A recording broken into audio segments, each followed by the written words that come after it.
Hello everyone. आज की इस वीडियो में हम डिस्कस करेंगे बीए प्रोग्राम सेमेस्टर 6 का अंडरस्टैंडिंग ग्लोबलाइजेशन सब्जेक्ट। इसमें हम यूनिट फर्स्ट का पार्ट 1 करेंगे और ये वीडियो हिंदी में होने वाला है। अगर आप इंग्लिश मीडियम के हैं तो ऑलरेडी इंग्लिश में भी हमने वीडियो बनाई हुई है, आप उसे देख सकते हैं। एक बार आप सिलेबस देख लीजिए। वैश्वीकरण आपकी पहली यूनिट है, इसमें आपके दो पार्ट में देता है, पार्ट ए और पार्ट बी। तो आज के इस वीडियो में हम पार्ट ए को डिस्कस करके इसको ख़त्म कर देंगे, ठीक है। पार्ट बी जो है अगली वीडियो में आ जाएगा।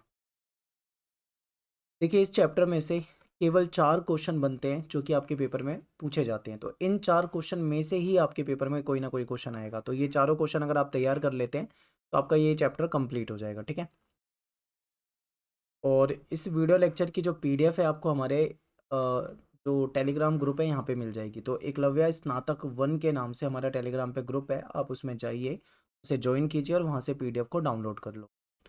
और आपको कोई डाउट हो तो आप मुझसे पूछ सकते हैं। मेरा नाम सत्येंद्र प्रताप है और एकलव्य स्टडी पॉइंट मेरा यूज़र नेम है इंस्टाग्राम पे। तो आप मुझे इंस्टाग्राम पे फॉलो कर सकते हैं और वहाँ पे आप मुझे मैसेज कर सकते हैं। तो चलिए वीडियो को स्टार्ट करते हैं, शुरू करते हैं अपने टॉपिक को।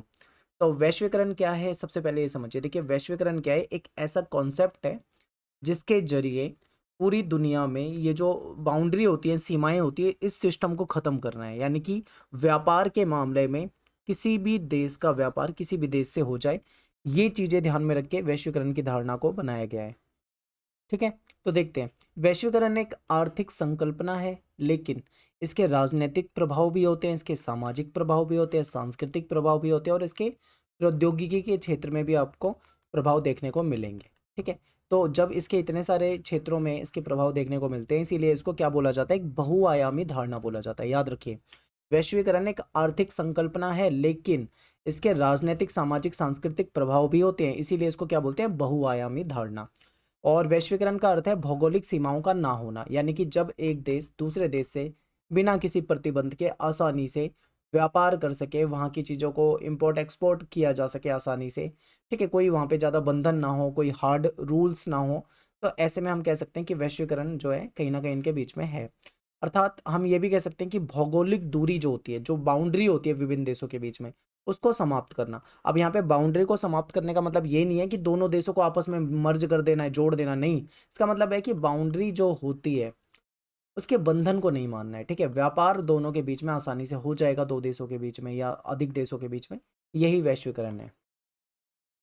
इसके अंतर्गत किसी राष्ट्र के पूंजीपति जो लोग होते हैं, ठीक है, जो बिजनेसमैन होते हैं, ये व्यापार को बढ़ाने के उद्देश्य से सस्ते श्रम यानी कि सस्ते मजदूर और सस्ते कच्चे माल की तलाश में रहते हैं। अब देखिए, भारत के जो बिजनेसमैन हैं वो केवल भारत में बिजनेस नहीं करते, वो अन्य देशों में भी करते हैं। तो जहाँ पे उनको लगेगा कि वहाँ पे उनको सस्ते मजदूर मिल जा रहे हैं, यानी कि श्रम उनको सस्ता मिल जा रहा है, या फिर उनको कच्चा माल जो है आसानी से उपलब्ध हो जा रहा है, या फिर वहाँ पे व्यापार के नियम जो हैं अगर मान लो सरल हैं, नियम जो हैं काफ़ी आसान है, तो वो वहाँ जाके व्यापार कर लेंगे। जहाँ पे उनको ज़्यादा प्रॉफिट दिखेगा, ज़्यादा लाभ मिलेगा, वो वहाँ रहेंगे, ठीक है। तो इसमें क्या होता है कि किसी भी राष्ट्र के जो पूंजीपति होते हैं वो अपने व्यापार को बढ़ाने के उद्देश्य से सस्ता श्रम और सस्ते कच्चे माल की तलाश में रहते हैं।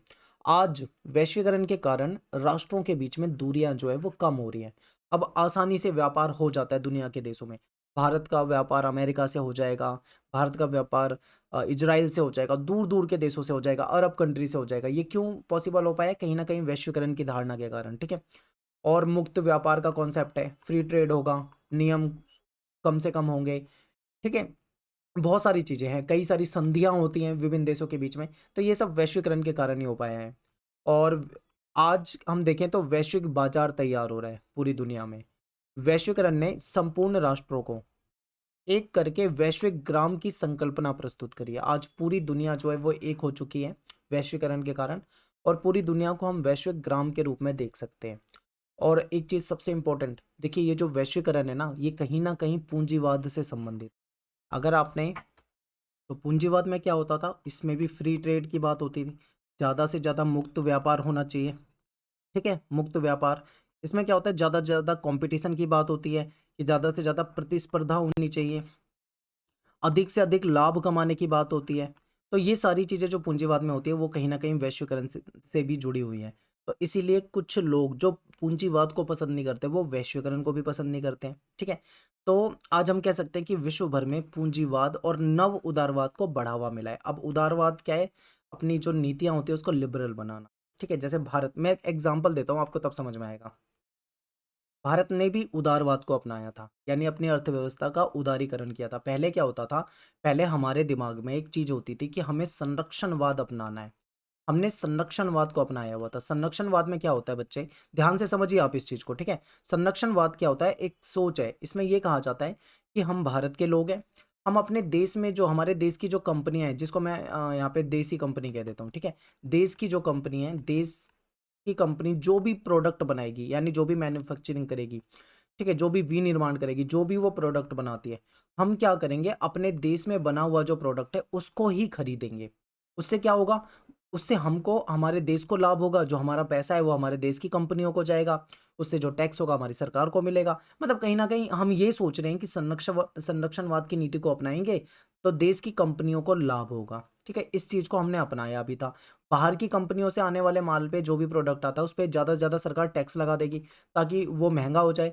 और क्या करेंगे लोग, ज़्यादा लोग उसको खरीद नहीं पाएँगे। लोग क्या करेंगे, देश में बनी हुई चीज़ों को खरीदेंगे। स्वदेशी अपनाओ, आप ऐसी बहुत सारी चीज़ें देखते हैं। तो ये एक कॉन्सेप्ट होता था संरक्षणवाद। लेकिन इससे क्या है, इससे कुछ फ़ायदे भी हैं और कुछ नुकसान भी हैं। और देखें, अगर अंतर्राष्ट्रीय लेवल पे देखें तो बहुत ज़्यादा नुकसान है। इसमें क्या है, मार्केट में कंपटीशन नहीं हो पाता, ठीक है? प्रोडक्ट की क्वालिटी नहीं बढ़ाएँगे, क्योंकि कंपटीशन नहीं होगा तो जिसकी मोनोपोली होगी, जिसका वर्चस्व होगा, वो अपने आधार पे बेचेगा, अपने हिसाब से बेचेगा, अपने प्राइस पे बेचेगा। लेकिन जब मार्केट में कंपटीशन होगा, अलग-अलग ब्रांड अवेलेबल होंगे, दुनिया भर के ब्रांड अवेलेबल होंगे, तो सभी अपनी क्वालिटी बढ़ाने पे, फीचर्स बढ़ाने पे, चीज़ों को बेहतर बता के बेचने में ध्यान देंगे। तो वैश्वीकरण क्या है, कहीं न कहीं क्वालिटी भी लेकर आता है, और लोगों को लाभ भी होता है इससे, और इसके नुकसान भी होते हैं, तो हर तरह की चीज़ें हैं। तो हमारी जो सरकार है उसने भी उदारवाद की नीति अपनाई, संरक्षणवाद को ख़त्म करा और बाहर के देशों के लिए व्यापार के लिए रास्ते खोल दिए कि अब आप हमारे देश में आइए, यहाँ पे इन्वेस्ट कीजिए, यहाँ से आप अपने प्रोडक्ट को बेचिए, यहाँ पे आप अपने मैन्युफैक्चरिंग यूनिट लगाइए, यहाँ पे आप अपने व्यापार को बढ़ावा दें, ताकि ज़्यादा से ज़्यादा बाहर से भी चीज़ें यहाँ पे आ पाएँ, ठीक है? तो ये वैश्वीकरण के ही उदाहरण हैं सारे। अब बात करते हैं वैश्वीकरण का ऐतिहासिक विकास। देखिए, इसको लेकर ना विवाद है। कुछ विद्वान हैं वो ऐसा कहते हैं कि जो वैश्वीकरण की उत्पत्ति है, उसको लेकर उनके बीच में विवाद रहता है। वो कहते हैं कि इसकी उत्पत्ति जो है वो कहीं न कहीं 20वीं शताब्दी की देन है। यानी 20वीं शताब्दी में वैश्वीकरण हुआ है, ठीक है? सामने आया है।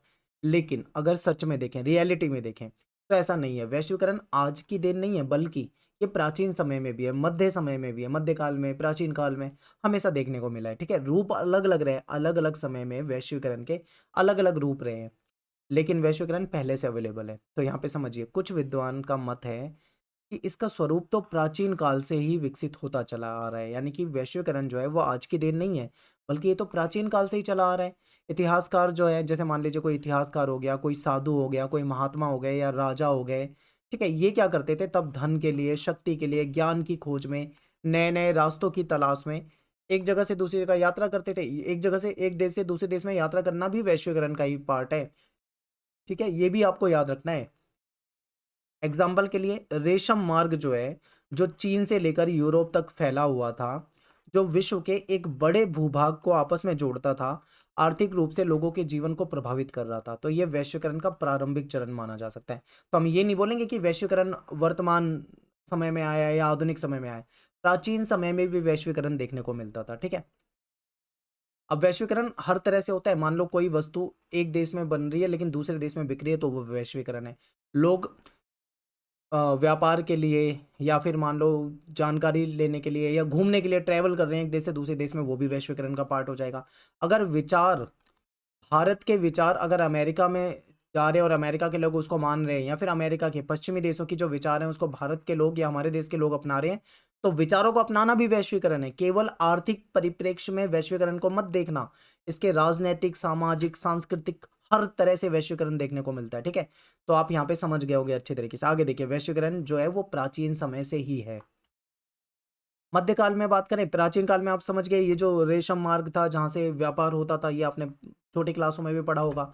इसके बाद मध्यकाल में आते हैं, तो चंगेज खान का जो समय था या तैमूरलंग का जो समय था, इस समय में क्या था, साम्राज्य, इन्होंने अपने साम्राज्य को बढ़ाया, एक जगह से दूसरी जगह को जोड़ते गए, जीतते गए। तो इस तरीके से, तो कहीं न कहीं ये भी वैश्वीकरण का एक अल्प विकसित रूप देख सकते हो आप, इसको मान सकते हो कि वैश्वीकरण यहाँ पे भी था, ठीक है।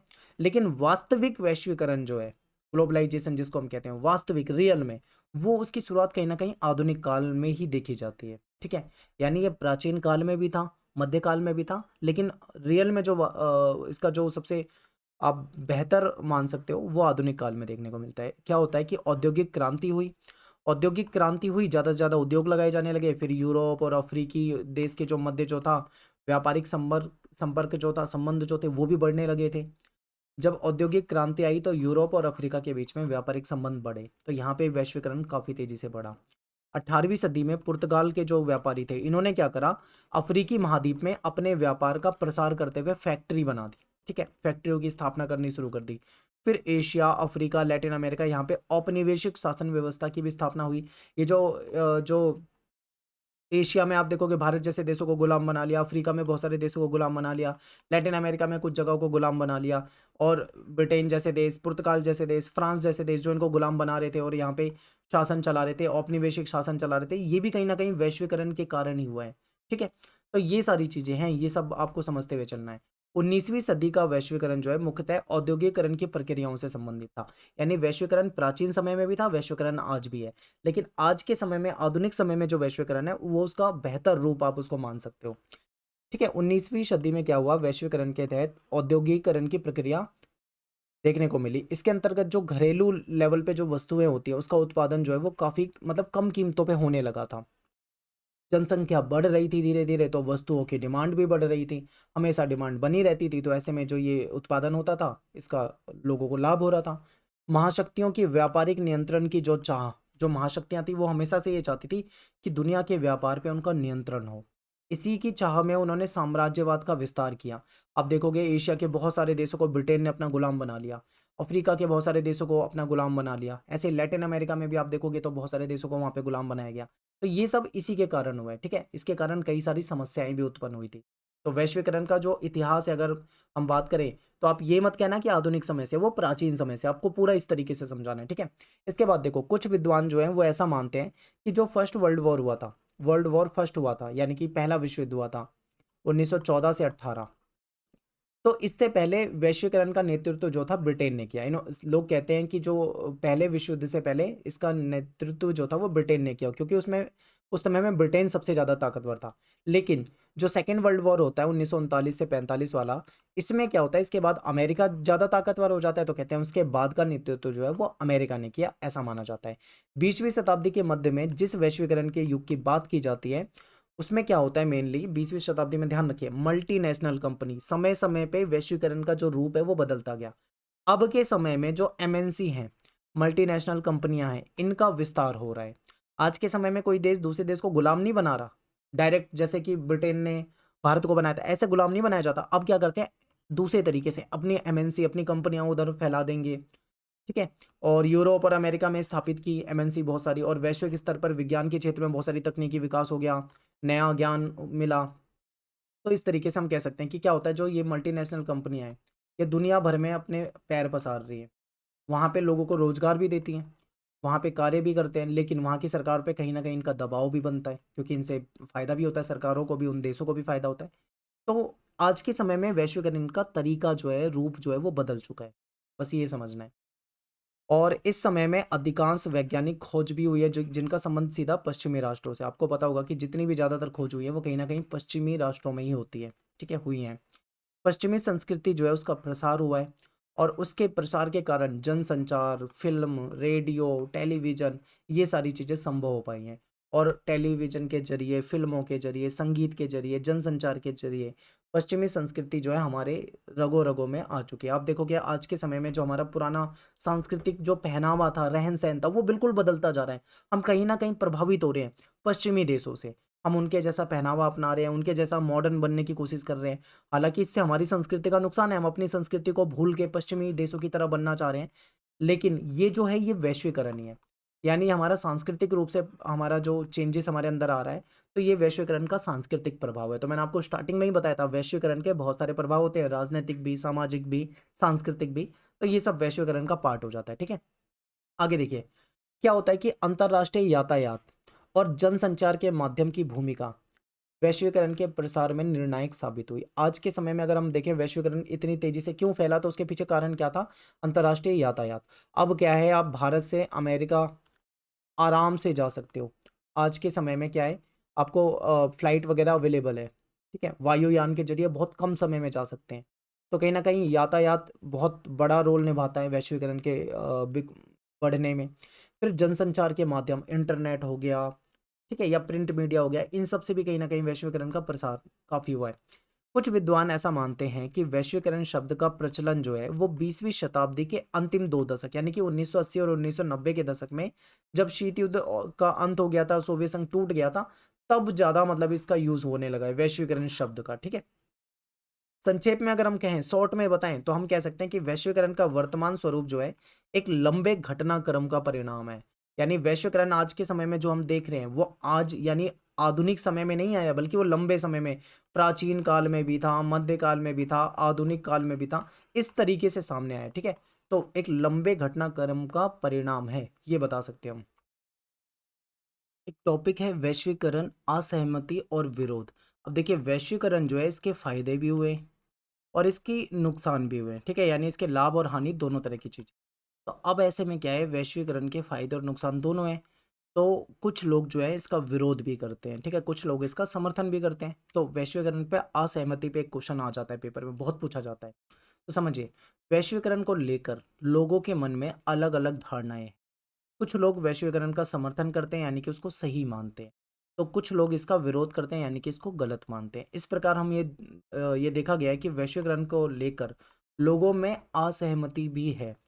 इसमें होता क्या है कि वैश्वीकरण विरोधी सभी आलोचक, जो लोग वैश्वीकरण का विरोध करते हैं, जो उसकी आलोचना करते हैं, वो क्या कहते हैं समझिए, ये कहते हैं कि 20वीं शताब्दी के अंतिम वर्षों में विश्व के बड़े शासक अभिजन, जो बहुत बड़े बड़े शासक थे दुनिया भर के, उन्होंने अपने निजी स्वार्थ के लिए, यानी अपने खुद के फायदे के लिए, विश्व बाजार का प्रसार करने के लिए पूंजीवादी वैश्वीकरण का नेटवर्क का निर्माण करा।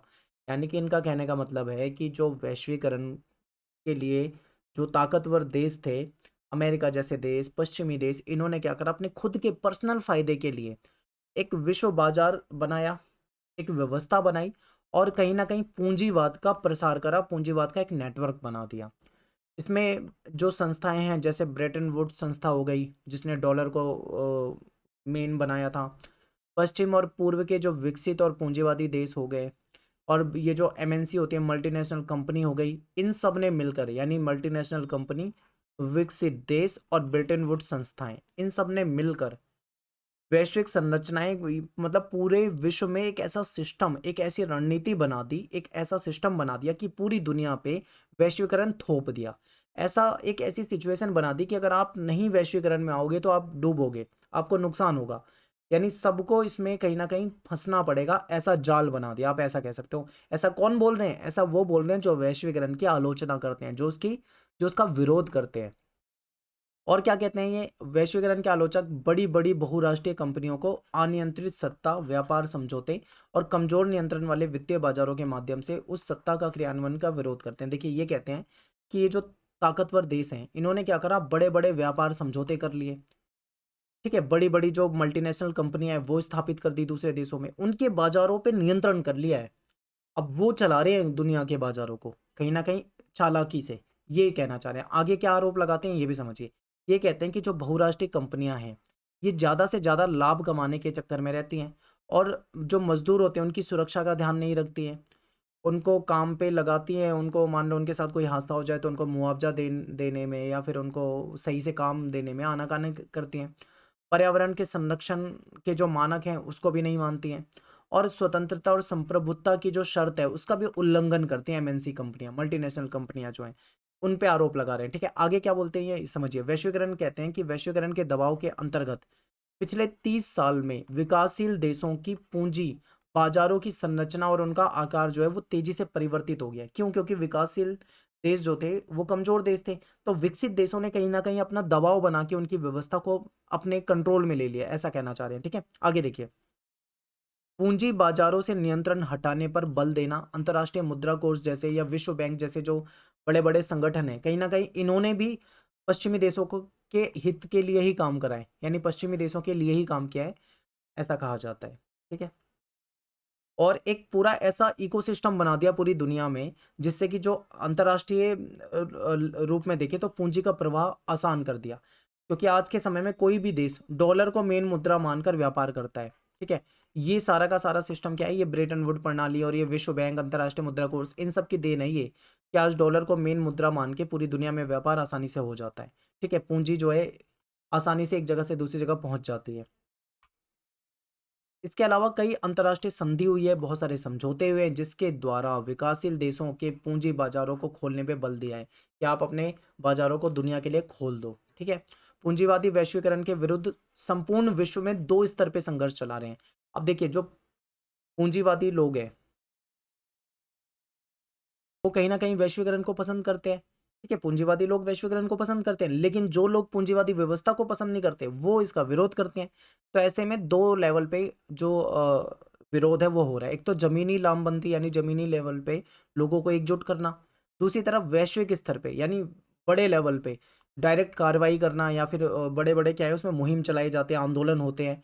और इसके लिए भारत में भी नर्मदा बचाओ आंदोलन, दक्षिण अफ्रीका में भूमिहीन जन आंदोलन, ठीक है, ऐसे आंदोलन चले हैं। वैश्विक स्तर पे अगर हम देखें ग्लोबल लेवल पे, तो उसमें पीपुल्स ग्लोबल एक्शन नेटवर्क बन गया है, या फिर कई सारे WSF हो गया, एक वर्ल्ड सोशल फोरम नाम से भी एक संस्था बना दी गई है, जिससे लोग इकट्ठे होते हैं और उसका क्या करते हैं, विरोध करते हैं, ठीक है। वैश्वीकरण का विरोध जो है वो पूरी दुनिया में इंटरनेट के माध्यम से भी किया जा रहा है, जिसको न्यू मीडिया भी हम कहते हैं। बहुत सारे कई सारे संगठन बना दिए जो कि वैश्वीकरण का खुलकर विरोध करते हैं। तो ये आप इस तरीके से बता सकते थे कि वैश्वीकरण का विरोध हो रहा है। अब बात करते हैं कि जो लोग वैश्वीकरण का विरोध करते हैं वो क्या कहते हैं। वो ये कहते हैं कि वैश्वीकरण की जगह हम ऑल्टरनेट भी तो रख सकते हैं, यानी कुछ वैकल्पिक कुछ ऑप्शन भी तो रख सकते हैं। तो ये कुछ ऑप्शन की बात करते हैं जो लोग इसका विरोध करते हैं। तो वो ऑप्शन क्या हो सकते हैं ये समझने हैं आपको। तो जो लोग वैश्वीकरण का विरोध करते हैं वो कहते हैं कि इसके बदले में एक वैकल्पिक वैश्वीकरण होना चाहिए, ठीक है। यानी एक कुछ विकल्पों की बात करते हैं कि ऐसा नहीं ऐसा होना चाहिए। तो ऐसे में क्या है कि जो लोग वैश्वीकरण को बेहतर मानते हैं वो कहीं ना कहीं पूंजीवादी संप्रभुता को मानते हैं, विशेषज्ञ अधिकार और प्रभुत्व को मानते हैं। लेकिन जो इसके अपोजिट है वो क्या कहते हैं, वो कहते हैं यहाँ पे ये चीज़ें नहीं होनी चाहिए, बल्कि स्वतंत्रता होनी चाहिए, लोगों को एकता, सामाजिक न्याय, ऐसे मूल्यों की बात करते हैं। तो यहाँ पे इनके जो विचार हैं वो अलग अलग है, ठीक है। अब यहाँ पे मैं आपको बताता हूँ कुछ महत्वपूर्ण टॉपिक कि क्या क्या वो कहते हैं। तो देखिए, इस विचारधारा के अधिकांश विद्वान जो हैं वो इस बात पे सहमत हैं कि पूंजीवाद जो है वो अवैध रूप से शक्ति और संपदा को समाज के एक छोटे वर्ग को हड़पने की अनुमति प्रदान करता है। यानी कि पूंजीवाद के तहत कुछ मुट्ठी भर लोग बड़ी संपत्ति को हड़प लेते हैं और समाज के जो मजदूर लोग हैं, छोटे लोग हैं, उनको क्या करते हैं, उनका शोषण करते हैं, ऐसा ये कहते हैं, ठीक है। जिसे वो कैसे हासिल करते हैं, शोषण के द्वारा। और समाज में कहीं न कहीं असमानता बन जाती है, यानी कुछ लोग ऐसे हैं जिनके पास बहुत ज़्यादा पैसा हो जाता है, कुछ लोग ऐसे हैं जिनके पास काफ़ी कम पैसा होता है, यानी एक असमानता हो जाती है, ठीक है, अमीर और गरीब वाली, जो सभी को अपनी क्षमता को बढ़ाने का अवसर उपलब्ध नहीं कराता, ना ही तकनीकों और संसाधनों का अधिकतम दक्षता से उसका प्रयोग हो पाता है, ये ऐसा कहते हैं। अब इसके लिए कुछ विकल्प बताए गए हैं, तो वैश्वीकरण के कुछ वैकल्पिक विकल्प हैं, वो आपको याद रखने, कई बार ना इस पे भी क्वेश्चन आ जाता है। तो देखिए, एक विकल्प ये बताया गया है, स्थानीय अर्थव्यवस्था, यानी कि एक लोकल इकोनॉमी होनी चाहिए। इसमें क्या कहने का मतलब है, इनका कहने का मतलब है कि जो अर्थव्यवस्था है वो ऐसी होनी चाहिए कि अपने देश में ही अपनी अपने जो संसाधन हैं उनसे ही चीज़ों का निर्माण करना चाहिए, यानी मैन्युफैक्चरिंग करनी चाहिए, उनको बेचना चाहिए। हमें बाहर से कौन सी चीज़ें खरीदनी चाहिए, देखिए, जो हमसे खुद उत्पादन हो सकता है, जो हमारे देश में चीज़ें उपलब्ध हैं, जो सेवाएं उपलब्ध हैं, उसका ज़्यादा से ज़्यादा उत्पादन करो, ठीक है। ये तो सीधा सीधा कह दिया। लेकिन कुछ चीज़ें ऐसी होती हैं जो जो संसाधन या जो चीज़ें हमारे पास अवेलेबल नहीं है, तो ऐसे में उसको हम पड़ोसी अर्थव्यवस्था से यानी पड़ोसी देशों से उसको उसको हासिल कर सकते हैं। यानी बाहर से हम केवल उसी चीज़ को खरीदें, विदेशों से केवल उसी चीज़ को खरीदें जो हमारे देश में अवेलेबल ना हो या फिर हमारे देश में बनाई ना जा सकती, ठीक है। तो उससे क्या होगी, हमारी इकोनॉमी जो है वो मजबूत होगी। इनका ये कहना है। एक तो ये विकल्प दे दिया, आगे और भी विकल्प हैं, देखिए। एक विकल्प इन्होंने ये दिया कि पूंजी और निवेश, यानी कि जो पूंजी है उसका कैसे निवेश होना चाहिए, पूंजी कहाँ से, ये सारी चीज़ें। तो देखिए, ये कहते हैं कि स्थानीय और क्षेत्रीय स्तर पर पूंजी की पहुंच जो है वो उद्योगों और समुदायों की सामाजिक और पर्यावरण की स्थिति को बेहतर करने के लिए और लोगों को रोजगार के अवसर में वृद्धि करने के लिए निवेश के रूप में होना चाहिए। यानी कि पूंजी का इस्तेमाल इस तरीके से करना चाहिए, इस तरीके से निवेश करना चाहिए, जिससे कि जो लोग हैं उनको उद्योग वगैरह जो भी है वहाँ पे उनको रोजगार वगैरह मिल सके, ठीक है, उनको रोजगार उपलब्ध हो सके। इस तरीके से हमें पूंजी का इस्तेमाल करना चाहिए। और वैकल्पिक धारा के समर्थक जो हैं वो इनके अनुसार मुक्त बाजार द्वारा प्राप्त नहीं है। यानी कि ये चीजें जो हैं वो जो बाजार होता है जो कि पूंजीवादी व्यवस्था में होता है उसके द्वारा ये चीजें प्राप्त नहीं हो सकती हैं। ठीक है, आगे देखिए। एक है अनुमान व्यवस्था पर नियंत्रण, इंपॉर्टेंट है ये। देखिए, इसमें क्या कहते हैं लोग कि निवेश केंद्रित होना चाहिए, ना कि अनुमानों पर आधारित। ठीक है, यानी कि जो निवेश कर रहे हैं हम, वो पहले से फिक्स होना चाहिए और केंद्रित होना चाहिए कि किस जगह पे कहाँ पे कैसा निवेश करना है। अनुमान वगैरह नहीं होने चाहिए वहाँ। नेक्स्ट है आपका सीमित बाजार पहुंच। यहाँ पे क्या कहते हैं कि क्षेत्रीय और राष्ट्रीय स्तर पर किसी कंपनी विशेष की बाजार में भागीदारी की सीमा निर्धारित होनी चाहिए। यानी कि लोकल लेवल पे और राष्ट्रीय स्तर पे जो कोई भी कंपनी है उसकी बाजार में भागीदारी पहले से निर्धारित हो, ये ना हो कि उसकी मोनोपोली हो जाए, ठीक है, कहीं ना कहीं उसका वर्चस्व हो जाए, ऐसा नहीं होना चाहिए। ऐसे में बाजार में जहाँ पर एक कंपनी विशेष का प्रभुत्व होता है वहाँ पे नए उद्योगों को अनुदान, ऋण, सब्सिडी के माध्यम से प्रोत्साहित किया जाना चाहिए। या फिर मान लो कहीं पे किसी कंपनी का वर्चस्व है, प्रभुत्व है, तो ऐसे में अन्य जो उद्योग है उनको भी अनुदान दो, उनको सब्सिडी दो, ठीक है, उनको प्रोत्साहित करो ताकि वो भी मतलब मार्केट में अपना आ सके, उनके सामने खड़े हो सके, जिससे उत्पादन जो है उसमें सुधार आएगा, संसाधनों का सही तरीके से इस्तेमाल हो पाएगा। ठीक है, और उन कंपनियों को प्रोत्साहन मिलेगा। अब ऐसे में क्या होता है, मान लो कोई कंपनी है उसका प्रभुत्व है, मान लो मार्केट में एक ही कंपनी है जो कि बिस्किट बनाती है, एग्जाम्पल के लिए, और कोई और उसका ही बोलबाला है, हर कोई उसी की कंपनी के बिस्किट खरीद रहे हैं। ऐसे में दूसरी कंपनियां जो आएंगी तो वो तो चलेंगी नहीं, क्योंकि मोनोपोली जो हो रखी है वो उनकी हो रखी है। तो ऐसे में उनको भी क्या करना चाहिए, ऋण दो, उनको प्रोत्साहित करो ताकि वो भी अ, अपने मतलब बेहतर कर सकें, ठीक है, बेहतर प्रदर्शन हो सके। इससे क्या होगा, कंपटीशन आएगा, कंपटीशन आएगा तो क्वालिटी में भी सुधार आएगा। ये सारी चीजें बता रखी हैं। नेक्स्ट देखो, बहुराष्ट्रीय संधियां, जो बहुत सारे क्या होते हैं, कई सारी जो संधियां होती हैं उसके बारे में। वैकल्पिक वैश्वीकरण के अनुसार यह दृष्टिकोण सतत और न्यायोचित विकास के लिए बाधक है, जो वर्तमान और प्रस्तावित अंतर्राष्ट्रीय व्यवस्थाओं जैसे विश्व व्यापार संगठन और निवेश। अब यहाँ पे देखिए क्या है कि आज के समय में जो जैसे विश्व व्यापार संगठन हो गया या फिर अन्य जो आईएमएफ जैसे संगठन हो गए, ये क्या करते हैं, विभिन्न देशों से बहुत सारी संधियां कर लेते हैं, जिसको ये लोग बेहतर नहीं मान रहे, कहते हैं कि ये चीजें सही नहीं है। ठीक है, इनकी मान्यता है कि शेष विश्व की कीमत पर ये सभी कार्य बहुराष्ट्रीय कंपनी और पूंजीवादियों के हितों को ध्यान में रखते हैं। बिल्कुल सही है। क्या होता है कि जैसे आईएमएफ हो गया या वर्ल्ड बैंक हो गया, ये कहीं ना कहीं जो फैसले लेते हैं उसमें जो विकसित देश हैं उनका फायदा ज्यादा होता है। ठीक है, उनको ज्यादा फायदा पहुंचता है, यानी पश्चिमी देशों के लिए ही फैसले लेते हैं वो, तो ये उसी को रोकना चाह रहे हैं। ठीक है, उसके लिए ये उस पर रुकावट लाने की बात कर रहे हैं। और आगे देखते हैं। तो यहाँ पे हमारे सारे पॉइंट खत्म हो जाते हैं। तो आई होप आपको समझ में आया होगा वैश्वीकरण का क्या अर्थ होता है। ठीक है, वैश्वीकरण के किस तरीके से इसको जो इसको विरोध करते हैं, यानी जो विरोधी हैं वो किस प्रकार से इसका विरोध कर रहे हैं, और उसके बदले में उन्होंने क्या विकल्प बताए हैं, ये सारी चीज़ें आपको पता होनी चाहिए, यही आपके पेपर में आती है। मिलते हैं नेक्स्ट वीडियो में। Thanks for watching. जय हिंद, जय भारत।